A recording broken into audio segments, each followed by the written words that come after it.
Hello everyone. तो आज हम आपके अपने चैनल पर पढ़ने वाले हैं सीबीएसई क्लास 9 हिस्ट्री का चैप्टर नंबर 1 जो कि है द फ्रेंच रिवॉल्यूशन। तो अब जान लेते हैं रिवॉल्यूशन का मतलब क्या होता है। तो रिवॉल्यूशन का मतलब होता है क्रांति। अब इसका डेफिनेशन जान लेते हैं। तो revolution an action taken by a large group of people to try to change the government of a country specially by violent action. अब इसका मतलब हिंदी में जान लेते हैं। क्रांति जो जन समूह द्वारा शासन व्यवस्था को बदलने का प्रयास करे, विशेषतः जो हिंसक रीति से हो। तो ये होता है रिवॉल्यूशन का मतलब। अब आगे चलते हैं और फ्रेंच रिवॉल्यूशन कब हुआ उसे देखते हैं। तो फ्रेंच रिवॉल्यूशन हुआ 14 जुलाई 1789 को पेरिस में। अब जान लेते हैं हुआ क्या था। Almost 7,000 men and women assembled to fight because they were troubled by the king। लगभग 7,000 लोग वहाँ इकट्ठा हुए और किंग से फाइट करने के लिए, क्योंकि वह किंग से परेशान थे। अब वह किंग से परेशान क्यों थे और वो वहाँ इकट्ठा क्यों हुए थे किंग से झगड़ा करने के लिए, उसे जानते हैं।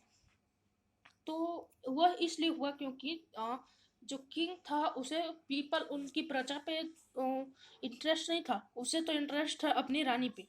तो अब जान लेते हैं बेस्टाइल क्या है।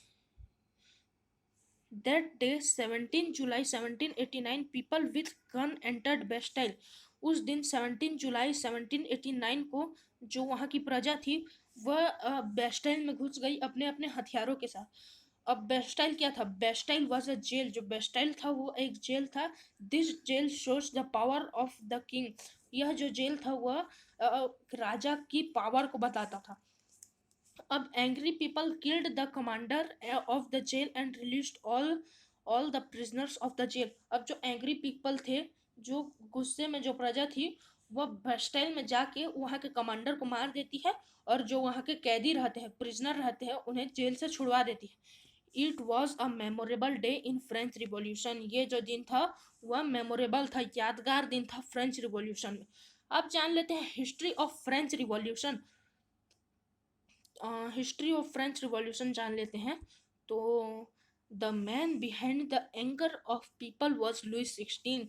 जो प्रजा की गुस्सा के पीछे जो आदमी था, जो इंसान था, वो था लुइस 16, वहाँ का राजा। अब जो लुइस 16 था वह बर्बन फैमिली से बिलोंग करता था। बर्बन फैमिली, ये बिस्किट वाला बर्बन नहीं, बर्बन डायनेस्टी से। अब Louis 16 was made the king of France at the age of 20। जो लुइस 16 था उसे फ्रांस का राजा बना दिया एट द एज ऑफ 20, 20 साल की उम्र में। अब जो princess of Austria Maria became her queen. जो ऑस्ट्रिया की जो प्रिंसेस थी, जिसका नाम मारिया था, वह लुइस 16 की क्वीन बन गई, उनकी रानी बन गई। तो फर्स्ट पार्ट यहाँ ख़त्म होता है। अब अगले पार्ट मिलेंगे, तब तक के लिए बाय।